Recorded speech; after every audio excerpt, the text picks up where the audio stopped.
Olá pessoal, o vídeo de hoje é para responder as pendências ali das perguntas da reunião do Grupo de Apoio Nacional a Pessoas com Zumbido do último domingo. Foi tão legal, né? A gente abordou tanto assunto diferente numa mesma live que eu vi que vocês ficaram ali comentando numa velocidade que eu não dei conta não de olhar tudo, tá bom? Então, por isso a gente preparou aí esse vídeo para dar conta aí das perguntas de vocês, tá bom? Então vamos lá.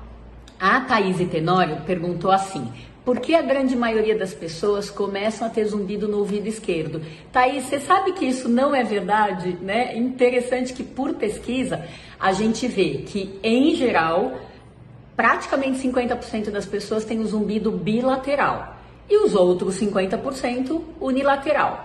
Desses, 50%, mais ou menos, tem a esquerda e os outros 50% a direita. Ou seja, no total dos zumbidos, aproximadamente 25% tem só do lado esquerdo, né? Agora, teoricamente, a gente tem uma explicação de uma certa proteção do ouvido direito, que leva informações prioritariamente para o hemisfério do outro lado, né, do esquerdo, e tem também opções ali da medicina complementar que acha que sempre que a gente tem um órgão duplo e só a esquerda é afetado, que tem mais probabilidade, não certeza, de que a origem tem um componente emocional. Então, se a gente lembrar que começou a fazer as lives na pandemia, onde o emocional pegou muito mais forte para todo mundo do que antes da pandemia, talvez tenha alguma coisa a ver. Mas, de qualquer jeito, estou fazendo especulações aqui com a sua pergunta, tá?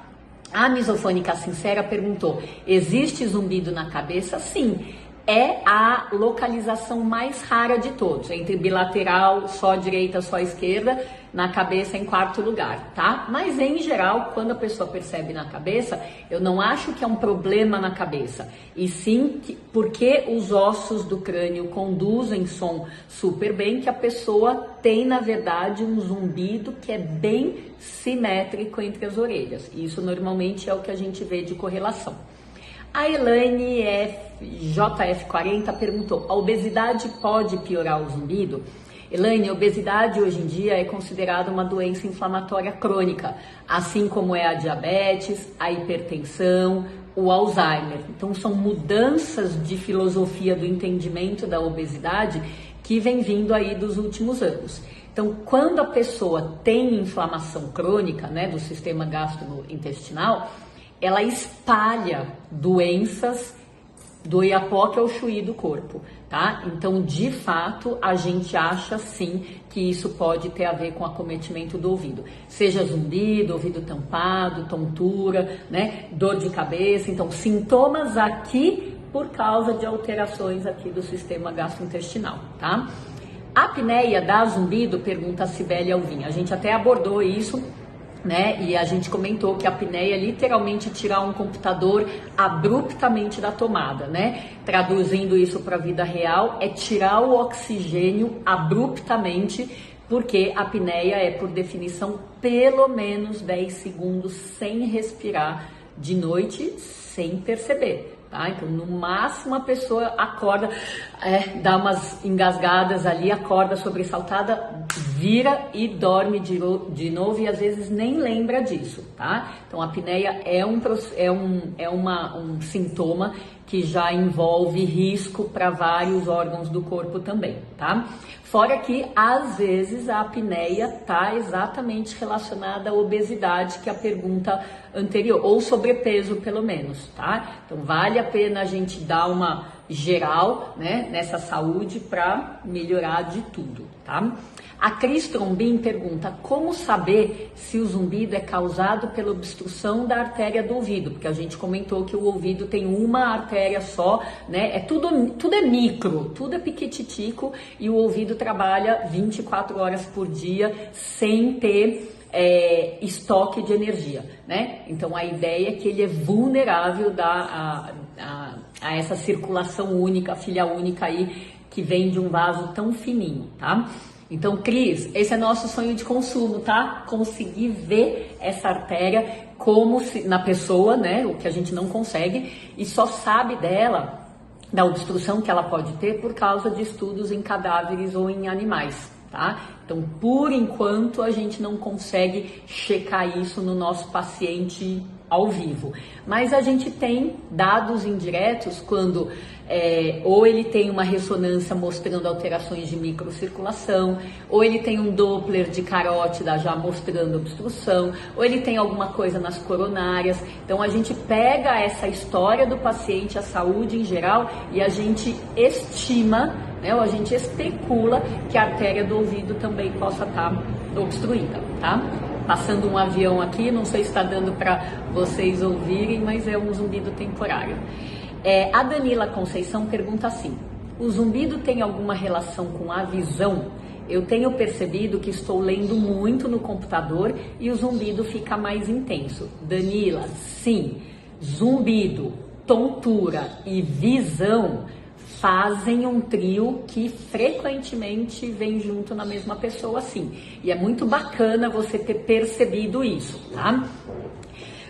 Alguns colegas oftalmos dizem que, independente da pandemia, um pouco antes disso, né, a nossa mania de ficar lendo na tela muito perto dos olhos, seja no celular, no tablet, no computador, fez com que ao longo do tempo a gente fosse congelando o olhar, esse é o termo, né? Então a gente que tinha antes uma visão para lá e para cá de profundidade e de aproximação, acabou escolhendo uma determinada posição mais comum, né? Então isso diminuiu a ativação muscular do olho, né? E o olho tem músculos aí em todas as direções.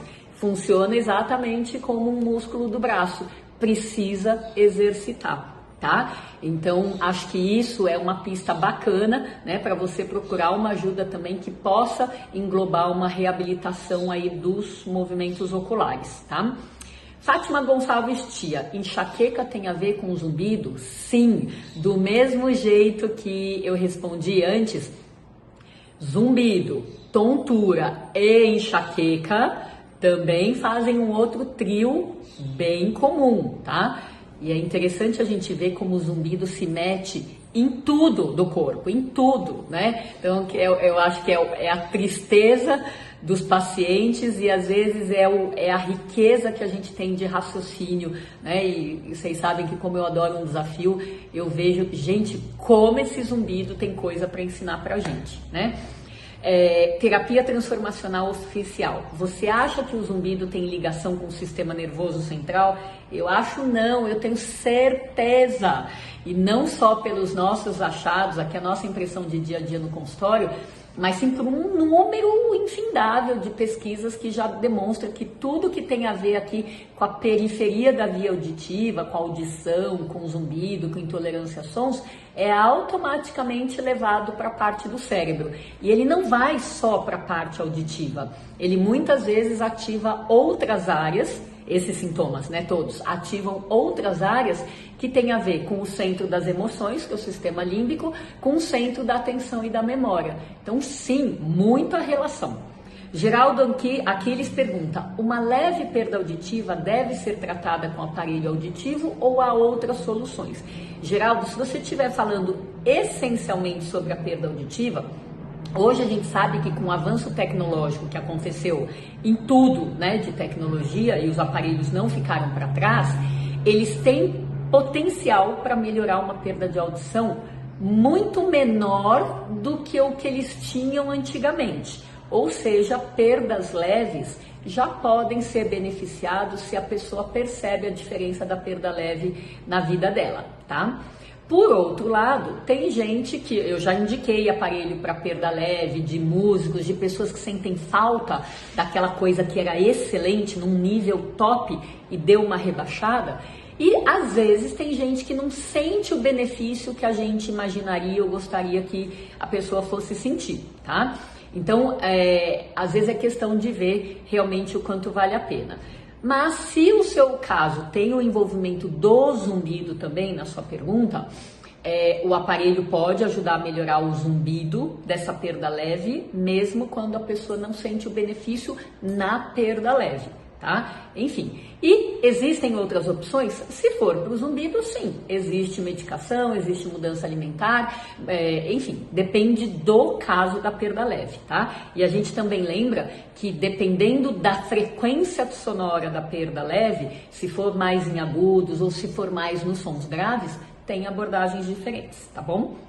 Josina FX perguntou: obra com britadeira no prédio da frente pode lesionar o ouvido? Porque a gente entrou numa discussão do que lesiona e o que só incomoda, né? Então existem sons baixos, como torneira pingando, um arrastar de chinelo, mastigação, que são baixos e incomodam profundamente. E existem outros que incomodam e têm risco de lesar. Então, em geral, as obras têm um potencial de lesar.